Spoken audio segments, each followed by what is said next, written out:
Hey everybody, it's your girl Sonali Ray. If you're new here, don't forget to hit a like and subscribe at the bottom. If you're old here, don't forget to hit a like and subscribe at the bottom. I'm excited to be here to talk to you about a couple of things. I mentioned in the last video we talk about unions, and I'm gonna get there. But first, I need to be very honest and transparent with you guys. Remember last time how I said I'm not going to the hotel and they still supposed to give me my money for SIU, which stands for sustenance and quarters, which is kind of something like a per diem. You know, while we're here waiting for assignment, they give us food money and they title it sustenance and quarters, right? So I was told that in order to get your sustenance and quarters, you gotta be in a hotel. But that's never really been that way in the past for several reasons. But since I've been at work for a while and I'm just not getting back in the groove, they changed some things. And though I tried to fight it, I failed. So, and also, this isn't a real big fight. You know, sometimes you just got to cut your losses.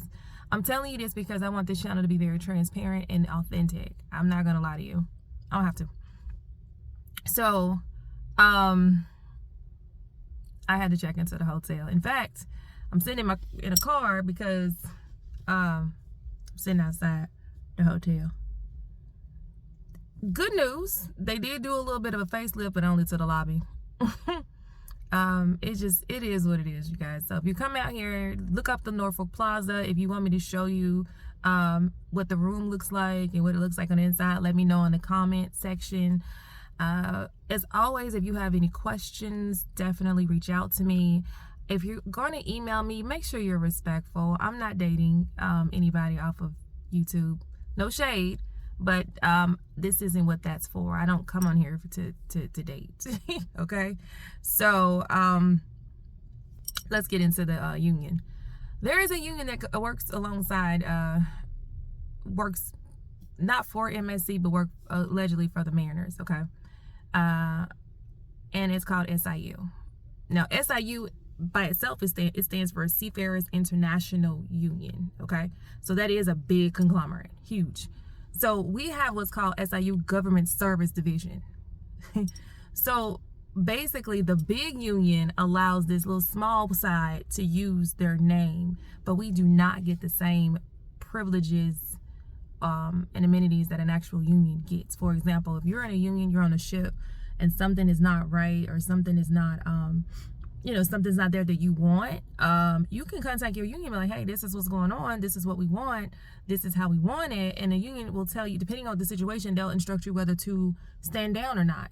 I met someone before that used to work for the union that transferred and started working for us, and he's mentioned that he was on a ship once and they didn't have a food item that everybody wanted, and the company decided they weren't going to buy it, so they told the union, and the union told them to strike. They did a strike, and then they airlifted what they wanted to the ship, and then everybody started back working. So unions are effective, and right now a lot of people are trying to unionize, so I see that there's a benefit to it. But on this side, we're not allowed to strike. That's not in the cards.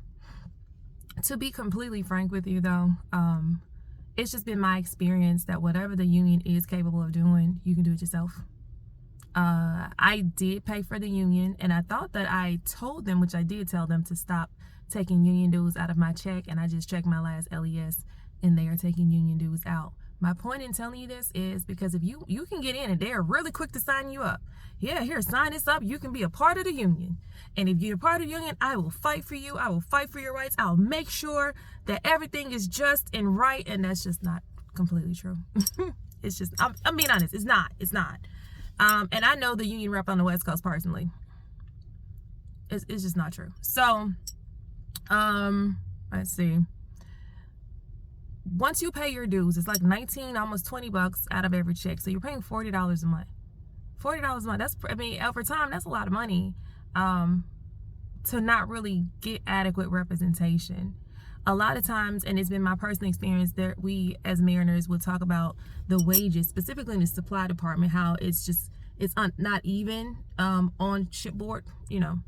And a lot of people say it balances out, but me and some more shipmates decided to do the math for East versus West Coast. And we saw $850 difference between what this particular ship on this coast pays, and that same quality ship or caliber ship paying on that coast. And we was like, why did you get so much more than we do? We're doing the same job. And we mentioned this to our union rep at the time, and you know what he told us? Don't worry about them, worry about your own money. To which we responded, we are worried about our own money, because if you can make this, why are we making that? You know what I'm saying? So it was never brought to the table. The union likes to take credit for things that are so minute. For example, in your hotel rooms, they have microwaves and refrigerators. Okay. So, and they say, well, we negotiated that on your behalf. Your union made sure that you have microwaves and refrigerators. To be frank, there was an older woman who used to work in the union, and I trusted her more than anybody else, because she did go aggressively to whatever it is you brought to her attention. She retired. She's gone now. So you don't get that same quality service is not there. Have I ever used the union for something that happened to me that I felt that I needed to be protected from? Yes. But in that same breath, what I needed to be protected from, had I known better, I could have just negotiated or spoke on my own behalf. Because again, well, not again, MSC has a set of rules, right? Guidelines, boom, boom, boom. These are your rules. This is what governs us. This is how we operate this system. And if you violate any of that, right, any protocol, anything like that, they have a list of punishments. And the punishments start, depending on if you've ever gotten in trouble or how much trouble you've gotten into, different tiers. So I had never gotten in trouble, and what I was getting in trouble for wasn't something that you could get in trouble for, and then somebody wrote me up and tried to get me fired. You're going to run into a lot of people who like to be outside of the scope of their actual power structure. People out here forget, what their limitations are, and they, for whatever reason, likes to just cross the line. And I'm not just talking about the people you work with day to day afloat. Sometimes you'll have some challenges with some people shoreside, and that was the issue at that time. So did the union come to bat for me in that situation? Yes, but it wasn't just the union. It was the union and a coordinator on the West Coast. So if you ever want to get out the union, that's going to be hard, because I asked them to stop taking money from me a while back, and I haven't worked, so I didn't realize that I wasn't getting paid for a while, because I was off, I chose not to work for a while. So now that the money started back, they started back taking money out of my check. I just saw it yesterday on our LES, which stands for leave and earnings. So leave and earnings statement. So they're still taking money out, and I don't wish to be represented by the union. It is not my position that the union is effective with everything that you may need. Small stuff, yeah. Bigger stuff, no. And I can do another video to break that down a little bit further if you'd like. But yeah, the unions are not the same. I've known people to leave MSC to go to the union. And the union that my friend went through was in California. There's a couple in California, but she went through the one in California. And the gentleman who was at their hall, that's what they call it when they go to get an assignment, it's called a hall, okay? So she went to the hall, and the gentleman was literally giving her everything. Kitchen sink, shirt off his back. He offered her the firstborn just to take the assignment because she had a security clearance. Everybody in MSC has security clearance. You got to keep the job. So for what that means for union is, that means you can take the jobs that require security clearance, and it's a lot easier transition than trying to help someone obtain one and wait for people to buy them, because they are very expensive. So he sold her a bill of goods. SIU doesn't have handlers, and you don't have to worry about all that. We don't do that over here. And yeah, if you want to get off on time, this is the union, this is an MSC. We're not going to hold you 60 days and 30 days and 90 days overdue. When it's time for you to go, you can go. So for a lot, that sounds good, right? Because for a lot of people in MSC, when we want to go home, you're not going to go home, but you really, really want to. You know what I mean? You miss things. You want to make certain stuff, and it's not necessarily possible, right? Only because we don't have enough people to switch people out. Okay, so she takes the assignment, and he told her, your living conditions aren't going to be bad. I heard about MSC ships, blah blah blah, which all of our ships aren't bad. It's not true. That's not a fact. There are some that are challenging to be in, but that's not a blanket statement for the entire fleet. So she gets to the SIU ship just to find out that the living conditions that he spoke of, he couldn't have been more wrong.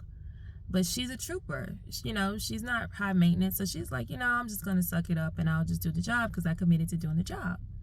So they were out. Now, the missions for them are a little bit different, but they were out to sea, and she emailed the same guy and said, listen, I'm already a couple days overdue, and by the time we get back to port, I would have been 3 weeks overdue. And no one has said anything about coming to relieve me, right? So this same person, he's the head of one of the West Coast ones. I'll even give you specifics. I think he's in, they call it Long Beach, California, but I think it's really Williamsburg. I'm not gonna tell you his name, but he was the head at that time, and I don't know if he's still there, but he probably is. And I'm not a fan of him. I don't like him. But she contacts him, and she's respectful. This is what's going on, and I want to make sure that I can go because I've already missed one obligation, and I came here because you guys assured me that I could go home on time. So he responded with, "You're not the only one that needs relief, and you gotta get in line. And if you don't like the way we do things over here, then you can just go back to MSC." Sir, what? This is how you speak to her? She said, "Okay, thank you for responding," or whatever she said. She said, "I'll just take care of it myself." So luckily, when she returned once that ship got to shore, they had somebody waiting on her because she was just gonna quit. And she also honorable mention, the captain of that particular vessel saw what was going on. He did not like what was going on, and then he made sure to do what he could to help her out, and it just happens to work out that way.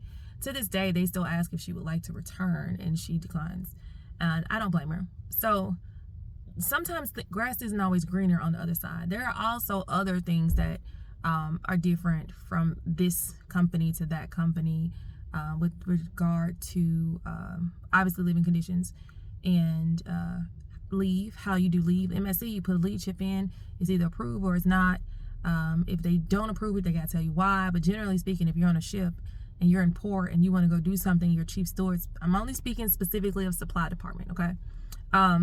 They'll let you go, or your JSO or your SUPO. Those are all terms that we use out here within the fleet with regard to the supply department. On, I think, SIU ships, I don't think you get that same treatment that way. I'm not quite sure how they govern leave off, but as far as I know, it's not the same. You don't just put in a lead chip and say, I don't want to work from this time to that time. I think if you're there, you're working. And when working hours is over, that's when you have your free time. But I don't know everything about that. How do I feel about union representation personally? I truly think that you can do better by yourself. That's why in every video, or almost every video, I mention you guys need to always keep your information with you that they give you in NEO, and pay attention and ask questions and write it down if you need to. You know what I'm saying? A lot of times you'll be in situations where it may not be the best and things happen. So you want to do your best to protect yourself. That's why I say keep your manuals, learn the ship's rules, learn the people contacts you're going to need. Oh, and just on a sidebar, this is for people who've been in MSC for a long time, and this is going to be new information for those who have no idea what MSC is. But we actually have a chaplain. I just found that out after over 10 years.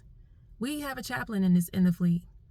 I know that the Navy did. I don't know if I said that in another video or not, but I'm really shocked. This is mind-blowing to me, because I know people that's been out here for over 15 years had no idea that we had a chaplain. And not just to say the chaplain's going to be able to accomplish a lot, but at least you have a buffer and somebody that you can ask questions that, may be able to furnish some things for you. You know what I'm saying? So keep that in mind. Is SIU better than MSC? Depends on the person. I've seen people leave MSC, go to SIU, and I've seen people leave SIU and come here. So, and then I've seen people leave MSC, go to SIU, not like it, come back. So it's just up to the person what you're prepared to deal with and how you're prepared to deal with it. It's up to you. I don't think there's a right or wrong way to do something. So it's just your way and what's comfortable for you. Anyway, I'm going to end this video on this. The next video, I'll probably do a deeper dive in the union and maybe add a personal experience to it so that you guys can see how I feel about it and why I feel about it the way I do. Hopefully this video has been informative, and I hope you guys have a wonderful rest of your day. And I'm going to go finish up today. Bye. Oh, and don't forget to like and subscribe and tell everybody you know that you like. And then tell everybody you know that you don't like. Bye.